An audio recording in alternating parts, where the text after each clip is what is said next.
Ma'am AIB exam में जो judgement के नाम पूछे जाते हैं, केस लॉ के बारे में क्वेश्चंस जो आते हैं, उनको हम कैसे ढूंढें?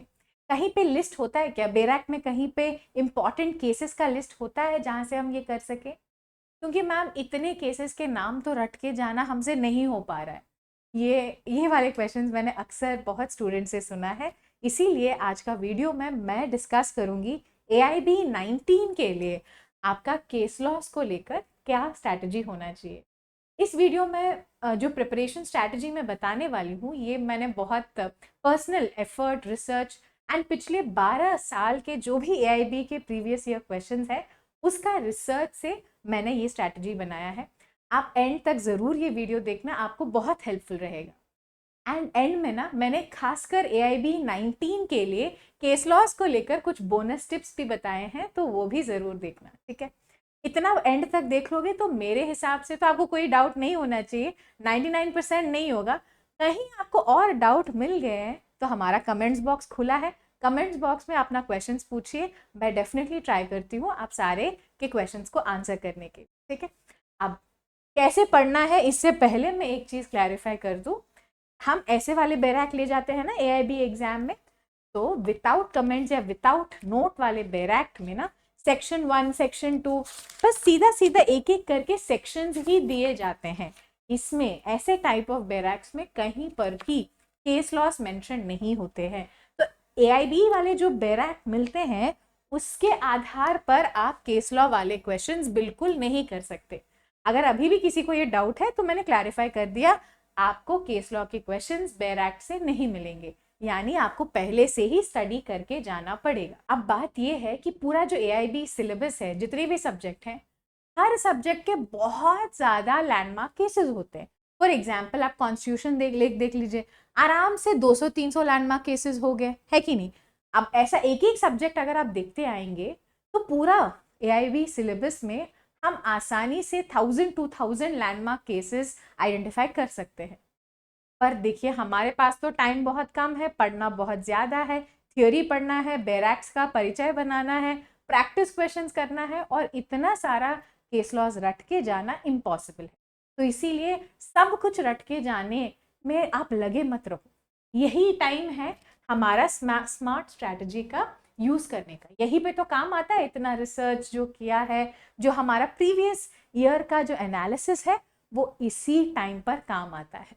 तो आप जो यहाँ पे टेबल देख रहे हो, पता है क्या है? ये है हर साल नंबर ऑफ क्वेश्चंस कितने आते हैं केस लॉस को लेकर, इसका मैंने आपके पास एक टेबल लेके आई हूँ। यहाँ पर मैंने पिछले 3 साल का दिखाया है, AIB 16, AIB 17, AIB 18। हर साल कौन से सब्जेक्ट से कितने क्वेश्चंस आते हैं केस लॉस के रिगार्डिंग, इसका मैंने आपको ये वाला टेबल अभी दे रही हूँ। ये तो मैं आपको दिखाने के लिए 3 साल का कर रही हूँ, पर मैंने तो एनालिसिस जो किया है पिछले 12 साल का किया है।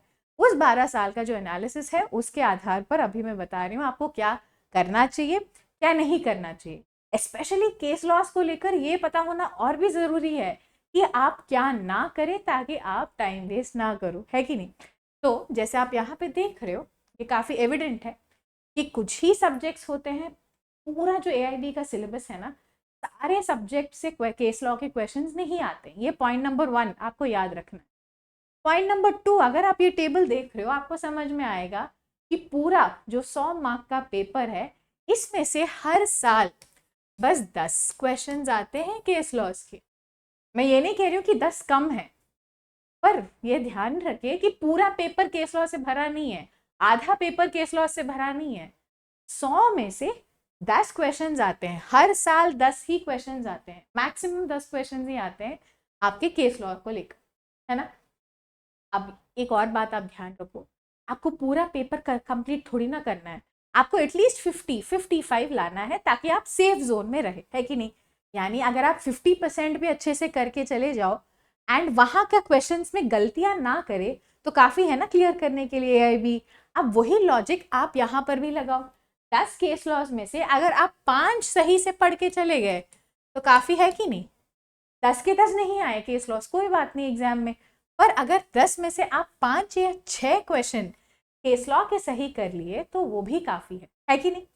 एंड गुड न्यूज़ अभी जो मैं बता रही हूँ वो यही है, ये जो 12 साल का एनालिसिस किया है ना, उसमें यही निकल के आता है कि आप सारे 10 के 10 तो आप प्रिडिक्ट नहीं कर सकते, पर ये जो 5 या 6 question, 5 question, at least 50% of the questions आप गेस कर सकते हो। ये हम एक्सपेक्टेड क्वेश्चंस में से ही आते हैं। तो पूरा स्ट्रैटेजी जो मैंने बनाया है अपना AIB कोर्स के लिए, वो ऐसे ही बनाया। हर सब्जेक्ट में सब कुछ पढ़ना ज़रूरी नहीं है। प्रीवियस ईयर का एनालिसिस लेकर मैंने कम से कम टाइम में कैसे पढ़ना है ताकि आपका पक्का क्लियर हो जाए, ये एक्सप्लेन करते हुए मेरा पूरा कोर्स है। उसी तरह मैं अभी बता रही हूँ, ये जो पूरा 10 केस लॉज आते हैं, 10 के 10 आपको अटेम्प्ट करने भी नहीं है। जो 5 या 6 क्वेश्चंस रिपीटेड वाले क्वेश्चंस हैं, एक्सपेक्टेड क्वेश्चंस हैं, गेस वाले क्वेश्चंस हैं, उसको आपको पढ़ के जाना है, इसमें से कुछ भी गलत नहीं करना है, ठीक है। तो ऐसा आप एक स्ट्रैटेजी के साथ प्रिपेयर करेंगे तो पूरा एग्जाम का हर टॉपिक का प्रिपरेशन आपका हो जाएगा। अब यहाँ पे देखिए कॉन्स्टिट्यूशन है, कॉन्स्टिट्यूशन के हर साल आपका पक्का क्वेश्चन दिख रहा है, तो आप गेस तो कर ही सकते हो कि इस साल भी कॉन्स्टिट्यूशन से क्वेश्चंस आएंगे। कॉन्स्टिट्यूशन में तो फिर भी गेस करना थोड़ा सा मुश्किल है, पर ये वाला टॉपिक देखिए, टॉर्ट्स है। हर साल आपको टॉर्ट्स का क्वेश्चन आता है, हाँ जी आता है, केस लॉज आते हैं। तो इस साल भी क्या आएगा, टॉर्ट्स का केस लॉ क्वेश्चन आएगा। क्या पिछले 12 साल में ऐसे रिपीटेड क्वेश्चंस हैं टॉर्ट्स के? यस। यानी कि अगर टॉर्ट्स जैसा टॉपिक में आप जो भी रिपीटेड क्वेश्चंस हैं वो अच्छे से करके चले जाएं, तो आपके तो 2 क्वेश्चन, 1 या 2 केस लॉ के क्वेश्चन यहीं पे हो गए, है कि नहीं। सिमिलरली मुस्लिम लॉ, पूरा मुस्लिम लॉ में 5 ही केस लॉज हैं जो सबसे ज्यादा इंपॉर्टेंट है। अगर आप 20 मिनट बैठ के वो 5 केस लॉज आराम से पढ़ लिए तो आपके तो मुस्लिम लॉ का 1 मार्क, 1 केस लॉ पक्का हो गया, है कि नहीं।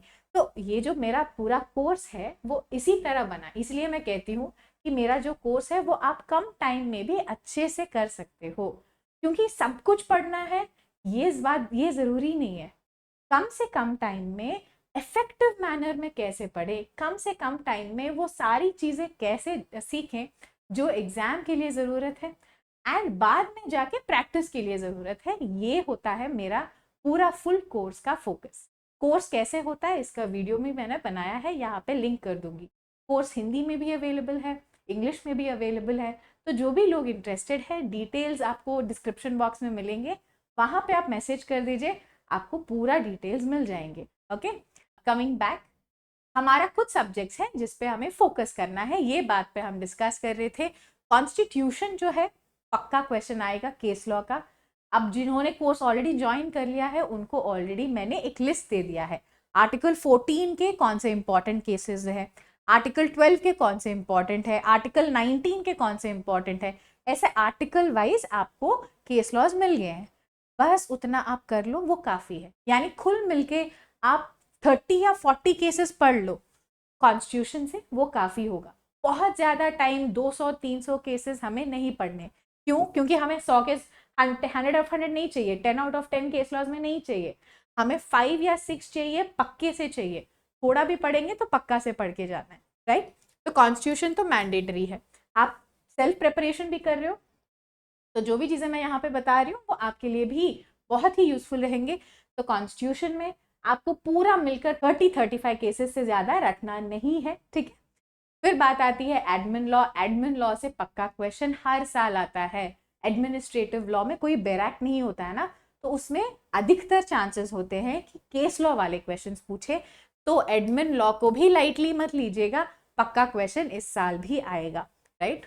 एंड अब बात आती है मेरा बोनस टिप का, क्योंकि AIB 19 में मेरा प्रिडिक्शन ये है, my prediction for AIB 19 for case loss is कि यहाँ से पक्का आएगा। कहाँ से? एनवायरमेंटल लॉ का जो ये टॉपिक है ना, मेरे हिसाब से ऐसा लग रहा है AIBE 19 के बारे में बात कर रही हूँ, इस साल के AIBE में क्वेश्चंस आएंगे 1 और 2। अब ये तो हमें नहीं पता कि कितने आएंगे, पर पैटर्न को एनालाइज करते हुए मुझे लगता है 1 या 2 क्वेश्चंस पक्का, मैं तो कहती हूँ 2 मान के ही चले, 2 केस लॉस तो आपको आएंगे ही आएंगे एनवायरमेंटल लॉ के टॉपिक से। तो एनवायरमेंटल लॉ में जितने भी इंपॉर्टेंट आपके केस लॉज है ना वो पक्का रट के जाना, राइट।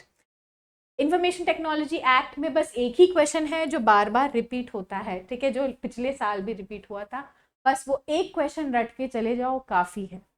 फिर एविडेंस एक्ट जैसे टॉपिक्स को बिल्कुल ही मत करना, है ना, यहाँ पे मैं क्रॉस कर देती हूँ, एविडेंस एक्ट टाइप के टॉपिक में बिल्कुल भी टाइम वेस्ट मत करना। हर 5 साल में शायद 1 साल आ जाए, एक केस लॉ आ जाएगा, कैसे प्रिडिक्ट करेंगे कि कौन सा केस लॉ आएगा? टोटल 100 में से एटलीस्ट 100 इंपॉर्टेंट केसेस में से 1 केस को आप कैसे आइडेंटिफाई करोगे? तो ये बिल्कुल टाइम वेस्ट नहीं करना है ऐसे टॉपिक में। फिर bonus tip 2, public interest litigation से भी इस साल AIB 19 में मेरे प्रिडिक्शन के हिसाब से केस लॉ के क्वेश्चन आने के चांसेस हैं। तो यहाँ पर भी मैं लगा रही हूँ स्टार मार्क, आपको यहाँ पर भी फोकस करना है, ठीक है, पब्लिक इंटरेस्ट लिटिगेशन से भी क्वेश्चन आने के चांस है। टॉट से तो पक्का क्वेश्चन आएगा, ठीक है, उस पर फोकस करना। फिर मुस्लिम लॉ में जैसे कि मैंने बताया 5 ही केसेस हैं, उन्हीं में से क्वेश्चंस बार बार पूछते हैं, उसका वीडियो मैंने ऑलरेडी फ्री वाला डाल दिया है, वहाँ पे मैं लिंक कर रही हूँ, आप बस 20 मिनट बैठो, वो 5 केस लॉज एक बार मेरे साथ रीड कर लो, हो जाएगा आपका प्रिपरेशन, उन्हीं में से आएगा, आपका इजीली 1 मार्क आ जाएगा, राइट। कॉन्ट्रैक्ट्स इज इम्पॉर्टेंट, मेरे हिसाब से आ सकता है, पक्का पक्का मैं नहीं बता सकती, बट आने का चांस है। जो ऑलरेडी कोर्स में ज्वाइन कर चुके हैं ना, उनके पास जैसे हमने ऑलरेडी थ्योरी डिस्कस किया है कॉन्ट्रैक्ट्स का, theory plus previous year questions, and में मैंने ये सब के बाद एक वीडियो डाला है ये समझाते हुए केस लॉज जो इम्पॉर्टेंट है कॉन्ट्रैक्ट्स के लिए, बस आप उतना पढ़िए। वो वीडियो के बाद आपको एक PDF मिला होगा, उस PDF में कुछ 15-16 केसेस होंगे, बस उतना पढ़ लीजिए काफ़ी है। अगर आप सेल्फ स्टडी भी कर रहे हैं ना कॉन्ट्रैक्ट्स में, बस 15 to 20 जो मोस्ट इंपॉर्टेंट केसेस हैं उतना ही पढ़िए। सिमिलरली जो प्रोफेशनल एथिक्स है उसमें लगभग सम 20 केस लॉज मैंने डिस्कस किया है, सिर्फ उतना ही पढ़िए। कॉन्ट्रैक्ट्स एंड प्रोफेशनल एथिक्स आ सकता है, नहीं आ सकता है, तो इसीलिए बहुत ज़्यादा time contracts and professional ethics में मत दीजिए, इसको ऑप्शनल कर लीजिए। फिर बात आती है CRPC IPC जैसे टॉपिक्स, इसमें तो आप बिल्कुल ही टाइम वेस्ट मत करो। CRPC IPC BNS BSA इन सब से ना हमारे पास अभी पढ़ने को बहुत है, वो पूरा थ्योरी पढ़ो, बैराक का परिचय बनाओ, ये करो वो करो, उसी में टाइम निकल जाता है। तो स्मार्ट प्रिपरेशन करना, जो टॉपिक्स को यहाँ पर मैंने इम्पॉर्टेंट बताया है, अगर आप उस पर फोकस करते हुए केस लॉज का प्रिपरेशन करेंगे तो आप ये केस लॉज वाले में भी ना बहुत अच्छा स्कोर लेके आएंगे। आपको ये वीडियो यूजफुल लगा तो डेफिनेटली लाइक करना, अपने जो जूनियर्स हैं, कोलीग्स हैं, फ्रेंड्स हैं, रिश्तेदार हैं, जो भी अभी AIB एग्ज़ाम के लिए एलिजिबल है और AIB लिख रहे हैं इस बार, उन सब के साथ ये वीडियो शेयर करना, क्योंकि उनको लिए बहुत हेल्पफुल रहेगा।